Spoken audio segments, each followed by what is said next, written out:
Hello, world.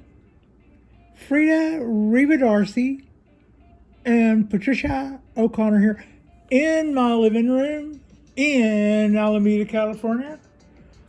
We have ourselves, I'm going to pan out there just for a second. Oh, yeah, that's just blown out white. You can hardly see that there's a blue sky out there. Today we got in the 60s. I don't expect for it to stay in the 60s much longer for what our stuff will all start budding out to some extent. That's already starting to happen on the maples, both the Trident and the Codaheims. I'm just kind of waiting for those cypresses and stuff to start leafing out. I think that'll be pretty exciting.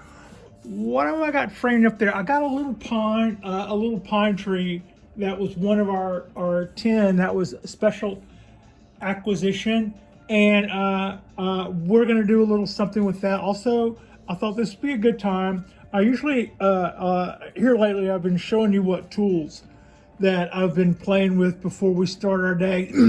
Excuse me. So I thought maybe just for yucks, I would introduce you to what I use when I use stuff that I use. This is my bonsai table. I got this early on. It has a little pump down below, just below the deck. Like my hand, you can just, well, I could pan down and show it to you, would probably be more. See, it's got a little pump handle, so I can give that a couple of kicks like a barber chair and send this guy upward. Also, if you push it up, it will lock. If you take it down, it will drop. And if you're not careful, it will drop if you've got a heavy load on it. It also has a knob down there. That's a good knob to know about. You can twist that down and lock everything up once you've got it at a good height. These are my bonsai tools. I had a thing for tools. I come by it natural. When I was little, my dad had American hot rods and British motorcycles, British sport bikes, I guess you would say. Triumphs and Vincents and BSA Gold Stars and the like. So there were always some pretty interesting tools laying about.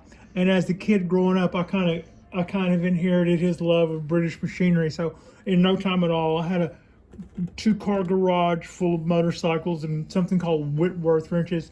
And just only a few years ago did I liquidate 3 generations of my family's tools. It was necessary at the time, and I'm glad I did. It kind of freed up my life for what would be a kind of a phoenix thing that would come along. But these are my bonsai tools. This isn't all of them, but this is the stuff that I typically would. This is the stuff that I would typically use or just have laying on the table when I do 1 or 2 projects and don't put everything back. My favorite scissors, for instance, would be these. These are Japanese scissors. They have a really good action. They don't have any play in them, and they have a really good feel to them. These are American made, and you may have gotten the impression a time or two that I kind of get that I'm not as happy with these guys. I always get a blister. They will come together and produce a blister really fast. But these are good stainless scissors, which are very effective when it comes to things along the root lines and stuff where you might be cutting into dirt and stuff. You can still get a good edge on stainless, but it's not going to rust away on you. And to that end, I have several sets of pliers. This is long pliers. I don't use those as much. These are some pliers that I got when I got the Japanese scissors. I believe they're from the same manufacturer. They might not have been this one, but they would have come in a box that looks like that. Yeah, I'm one of those people who keeps all the boxes. You could, if you're new to the game, maybe buy some scissors and wait on these. This could be replaced with basic pliers. I've heard somebody the other day call them radio pliers, the American, the standard pliers. It's got a knuckle right in here and you can adjust. I haven't heard those called radio pliers in years, and I don't know why they call them that. But those will work, and but these have some advantages. They're soft here on the end, right? you can get in there and grab the wire and do that little rotate thing, and you don't have anything sticking out here that you don't need to go scraping on the bark of your tree. Also, this edge is smooth.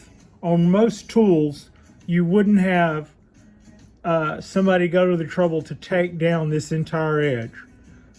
They made the steel extra strong to account for the lack of material there, and the reason that lack of material there is taken away is because it makes it easier to do what I'm showing you there. And that's me as a predominantly left-handed person doing that with my right hand. So they're comfortable in the hand and they're easy to work with, even if, like me, you're a little klutzy. So that's what's got us going on the scissors and the pliers. Then, other than that, that's just the wire cutters. These are good little wire cutters. You can take off a branch with them, or you can cut wire with them. Also, sometimes I've been known to cut wire with these guys. I try not to cut branches that are wired with these guys. These are Nipix bolt cutters. They don't care. They'll get that ring off your finger when nothing else will, either way, and they will cut through copper or aluminum or steel wire and limb and all. I've seen other bonsai pros use them, so I had to get a pair of those when I first got into the business, and I'm only now really kind of starting to use them a little bit. It hadn't come up. For me, that was kind of a status. I saw Ryan Neal pull those out of his back pocket on one of his Mariah Live, and I went, oh, I saw those at the hardware store. So chopsticks. This is a stainless steel chopsticks. I use this more as a fulcrum when I'm bending things. You lay that along something you're going to bend and then bend it over it so that you can get a really tight bend. I don't really tend to use it that much to set stuff in the soil because it's a stainless steel. It's got a good feel to it, but I think it's a little heavy for that. When it comes to that, probably my most used tools are skewers.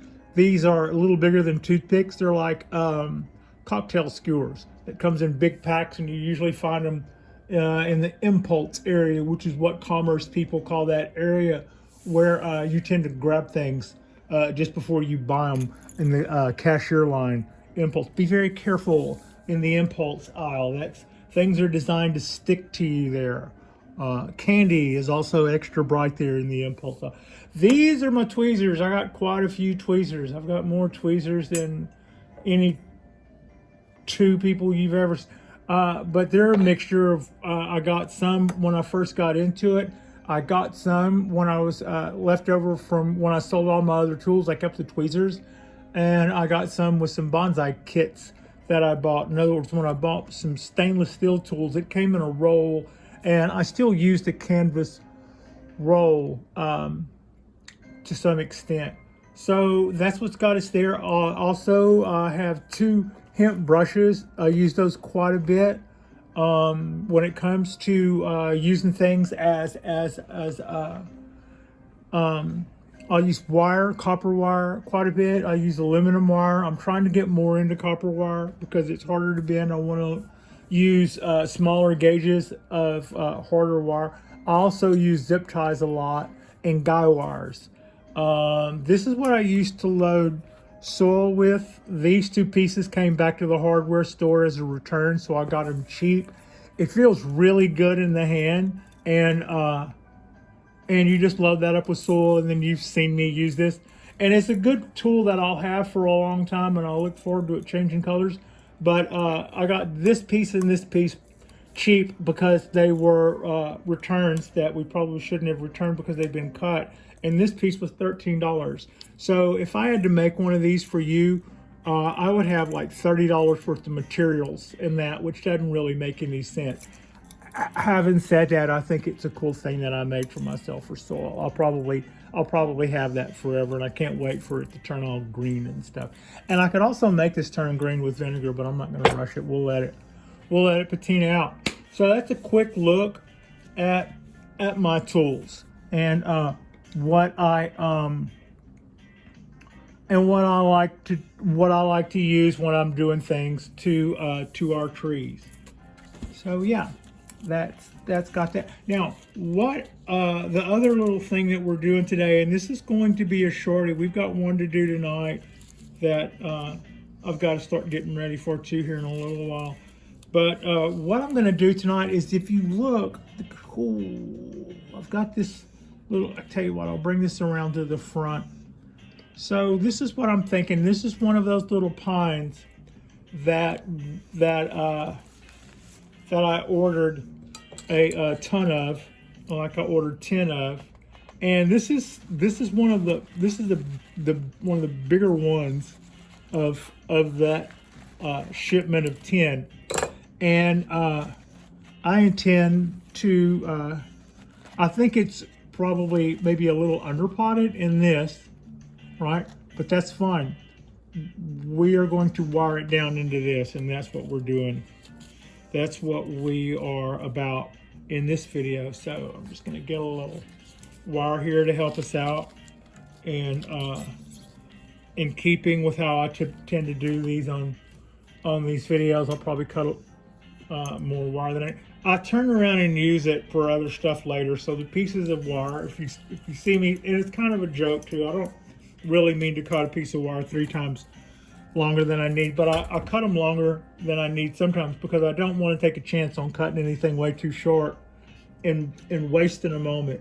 You can't, if you were doing something on a video, you can't undo what you've just done to the tree to start over. So yeah, it's easier to just kind of bite the bullet on that. The best way in here is probably through my fingers some way, but okay, if you can get that to do that, can you get the wire to do that? That's kind of, see what I did there?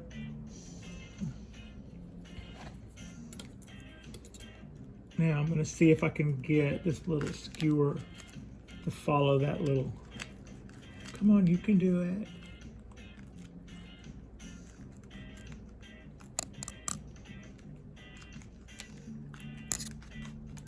Well, if I have to punch a hole in it, I will, but I had all these holes already in there. It seemed like that could have been,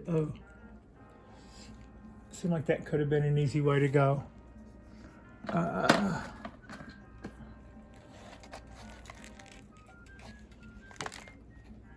can almost see it in there.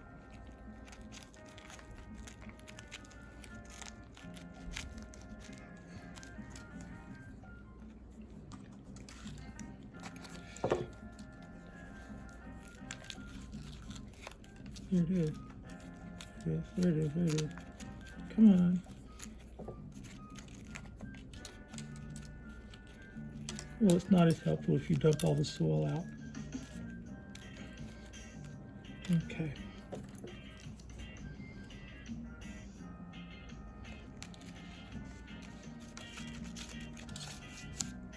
So that was kind of the idea. That's okay. We didn't really do anything we cannot do. All right. So now the other part is to skewer a couple of holes in here without going through my finger. That's a good little point. And that's why I always say keep your tools sharp. If you're extremely clumsy like I am, sharp tools make for cleaner wounds.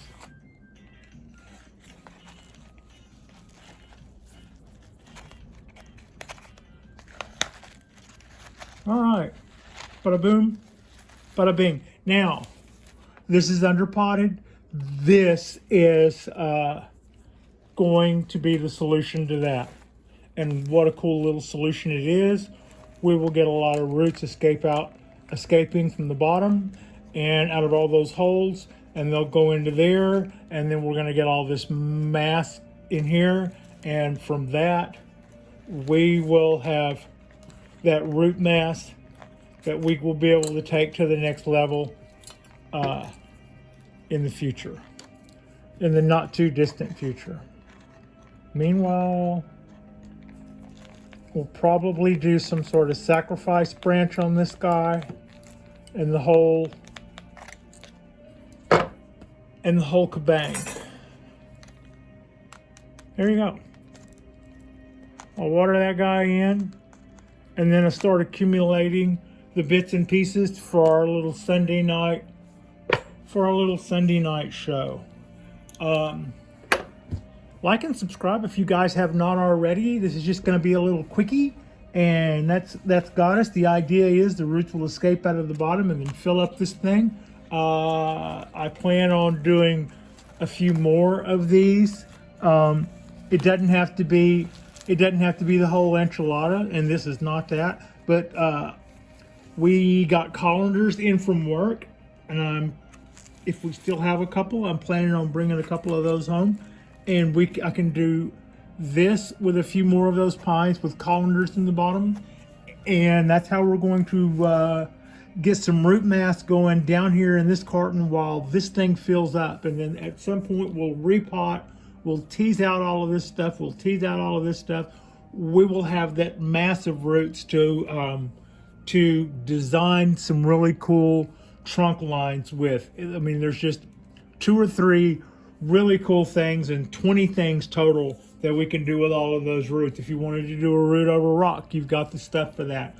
If you wanted to do a root over temple or something like what you've seen, I think Nigel Saunders does some fantastic stuff like that, root over ruins kind of bonsai type things.